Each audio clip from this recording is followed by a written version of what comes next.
இந்த கெமிக்கல் உண்மையாலே பொங்குதுங்க.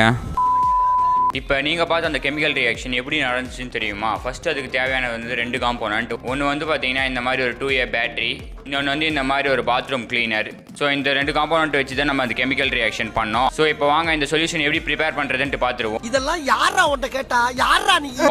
ஃபஸ்ட்டு இந்த பேட்டரியை வந்து நம்ம ஓப்பன் பண்ணணும். இது வந்து நிக்கல் அப்படின்னு சொல்ல வேற ஒரு மெட்டலால் ஆன பேட்டரி தான் இது. 50 days லேர்னிங் பேசிக்ஸ் ஆஃப் எலக்ட்ரானிக்ஸில் இன்னைக்கு டே 28, நமக்கு இன்னும் 22 days தான் இருக்குது. இந்த சொல்யூஷன் ப்ரிப்பேர் பண்ணுறதுக்கு இந்த மாதிரி ஒரு வாட்டருக்கு நான் பாதியாக கட் பண்ணி எடுத்துக்கிறேன். அப்புறம் அந்த பேட்டரி மேலே இருக்க நிக்கல் அப்படின்னு சொல்ல போகிற அந்த ஒரு மெட்டல் பிளேட்டை வந்து சின்ன சின்ன பீசஸை கட் பண்ணி எடுத்துக்கிறேன். ஃபஸ்ட்டு அந்த பாத்ரூம் கிளீனர் லிக்விட் வந்து அந்த வாட்டர் பாட்டில் ஊற்றிட்டு அதுக்கப்புறம் இந்த நிக்கல் வந்து நம்ம ஆட் பண்ணி அதுக்கப்புறம் பார்த்தீங்கன்னா அது ரெண்டுத்தையும் மிக்ஸ் பண்ணிவிடுங்க. லைட்டாக வந்து பொங்கும் அது. ஸோ பார்த்து பி கேர்ஃபுல், கிட்ஸ் யாரும் இது வீட்டில் ட்ரை பண்ணாதீங்க. அதுக்கப்புறம் நல்லா மிக்ஸ் பண்ணி இந்த மாதிரி இதில் வந்து கொஞ்சமாக எடுத்துக்கிறேன் அதை. ஸோ இப்போ இதை வந்து இந்த மாதிரி லித்தியம் அயன் பேட்டரி மேலே வந்து அப்ளை பண்ணிவிட்டு நம்ம சால்டர் பண்ணும்போது ரொம்ப ஈஸியாகவே வந்து ஒட்டிக்கும். ஸோ இதுதான் வந்து ஒரு சால்டரிங் லிக்யூட். மறக்காமல் நம்ம சேனல் ஒரு சப்ஸ்கிரைப் பண்ணிவிட்டு இந்த வீடியோ பிடிச்சிருந்தா ஒரு லைக் பண்ணுறேங்க.